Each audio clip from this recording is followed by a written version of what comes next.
Hey YouTube, try to do a shorter video. Kramer Focus 3000 from the vault. This has been lying in bits for years.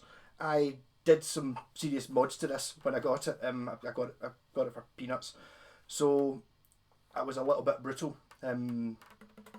Yeah, so this is a made in Japan, 1986. Apparently made by ESP, although the serial number's apparently Tokai. It's like a 5-digit, starting with a 6 or 691. Don't know. Yeah, so I got this. It was basically just the body and the neck. The tuners, I'm not sure about. They don't say anything on them. They do seem to fit very well. I'm not sure whether I put these tuners on it or not. Didn't have the scratch plate, didn't have the bridge. At some point, what I think happened with this was somebody had put a very expensive pickup in it, or very expensive pickups in it, and perhaps like a Goat or Floyd Rose or something like that. And when the frets got pure knackered, they just kept those bits, and then that's how it ended up getting traded into Victor Morris in Glasgow. And how I got it in a bargain bin. So the frets were absolutely knackered. I, at the time, 10 years ago, levelled them. But the problem with levelling frets, the guitar never, it was always a bit spanky and not particularly brilliant. It's because I hadn't crowned the frets, because I didn't know how to do that yet. But now, last night, I crowned the frets and put it back together again. This thing had been sitting for ages. If you look at my older videos, I made an aluminium scratch plate for it. At the time I wanted a pickup at an angle, because I thought that was quite cool. This scratch plate doesn't have that. This is just a Strat scratch plate, which if you notice doesn't quite fit. It doesn't quite follow the contour here or here. I could maybe cut it a little bit, but I don't think it looks that bad. It's not quite Strat shaped, it's a little bit sort of melty Strat shaped, which I think goes well with the pointy headstock, or the Explorer type headstock, I would call that.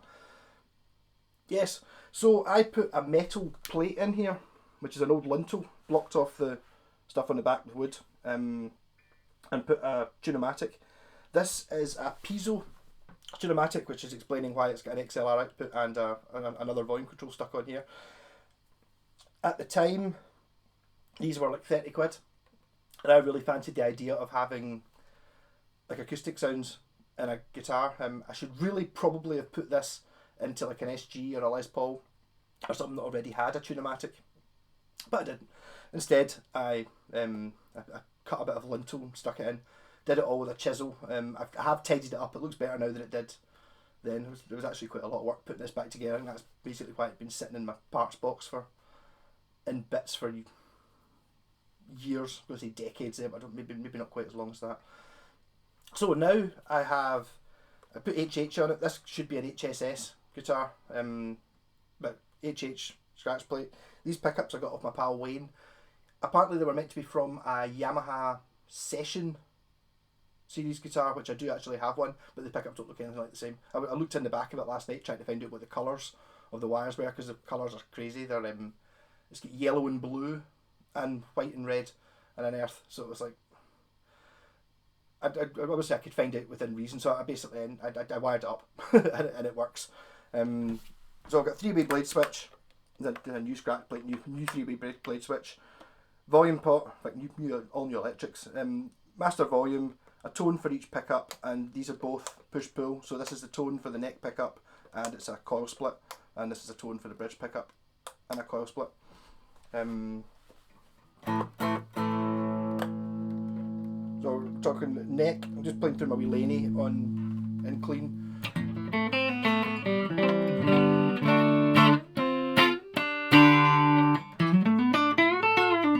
Really nice pickups though. I do think they might be Yamaha, but possibly from a different guitar, not the Session one. Maybe an old SG or an RGX or something like that. I don't really know. It wasn't that easy. I looked up Yamaha pickups last night, and they actually make a pickup truck. They make everything else, so why not? So that's it. Single coil humbucker, and then bridge humbucker, bridge single coil. Having a wee bit of difficulty picking the volume controls up there, because see, I've just discovered this. I'll see how it works in the long term, but this strap was unbelievably squeaky.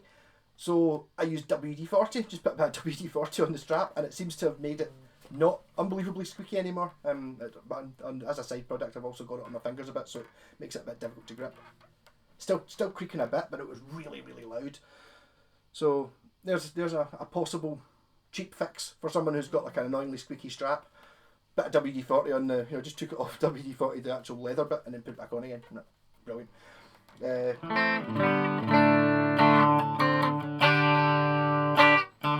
Yes, I'm keeping this video short, and I don't want, because I have since noticed that I put the bridge in the wrong place, which might maybe just down to not really knowing what I was doing at the time. It's not miles out.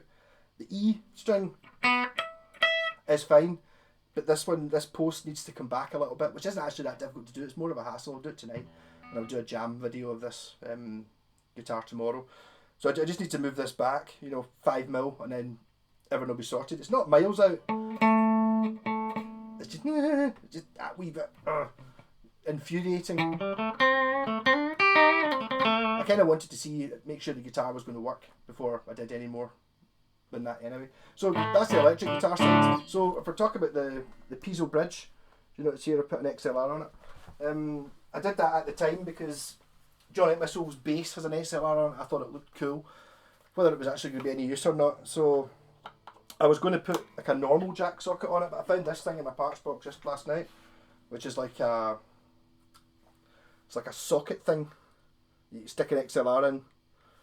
So I just thought, why not? I'll leave the XLR on just because it looks cool. Also, it was already drilled and attached from when I'd done it previously. I'm going into an Zoom acoustic pedal, but it's bypassed just now. So this is the acoustic side, the acoustic pickup with its own volume control.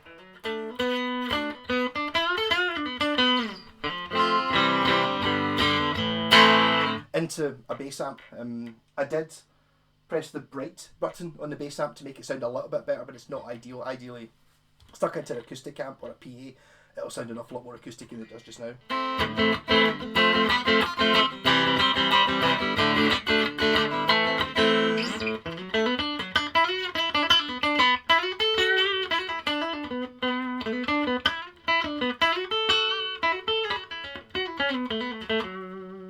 7 minutes! Try to keep it down.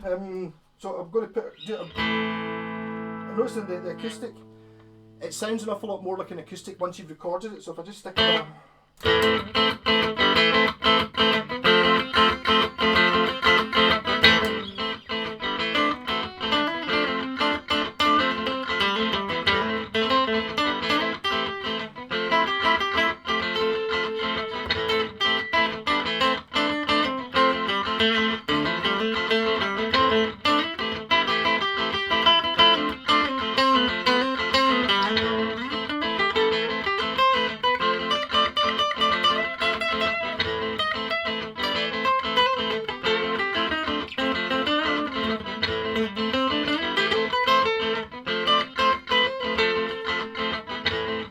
made a bit of an arse in that first beat there.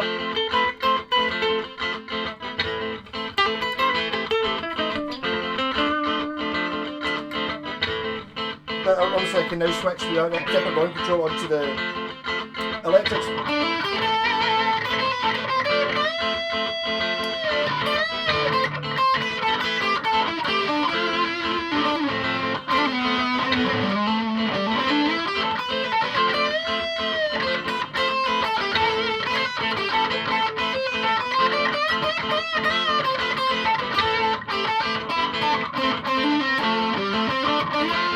Both at the same time.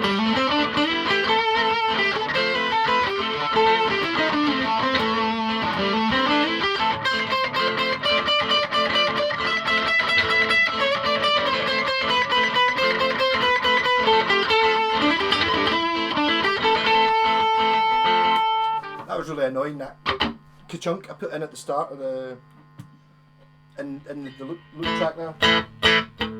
That was me just making mistakes. So try to keep it down. I did have a big massive speech about this, where I got it and all this nonsense. So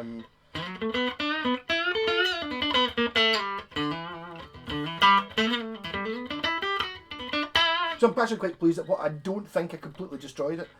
I think if I remember correctly, I had to do something with the bridge. I mean, I'm not sure now I'd put a Tune-o-matic bridge on. Also, it's gold because the gold one was a fiver less than the silver one. So what I did was I did my usual Brasso trick last night and made it look a bit less gold. So it is not really that noticeable that it's gold. If you look at it closely, you can see that it's actually a gold bridge. Originally, 10 minutes, damn it. Okay, so before when I had this wired up, my plan was I had 4 switches. This is a much more simplified version. I used to have 4 switches in it, and each of them was a 3-way switch, right? And I had a P90 in the neck, a single coil in the middle, a humbucker in the bridge, and the piezo. And each of the 4 switches controlled its appropriate pickup. The 3-way switch on the P90 was on, off, out of phase. The middle was on, off, out of phase, and the humbucker was single coil, off, humbucker. So you could get a multitude of millions of combinations in there, and then the last one just turned on the piezo. I think I also had a stereo output, but I gave that up last night and said that I don't really want a stereo output. It just makes things too complicated. This isn't too bad. It would probably be easier just to have a jack socket in the front rather than the XLR, but the XLR looks cool, it locks, and it was already in there. Plus I found that adapter thing. I need to have a wee go with the zoom pedal just to show you that zoom pedal was bypassed.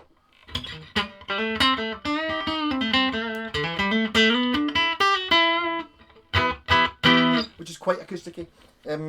So what I need to do is sort that bridge, do a jam video, and try and keep them short. Rock the lockdown, keep it real dudes. Rock on!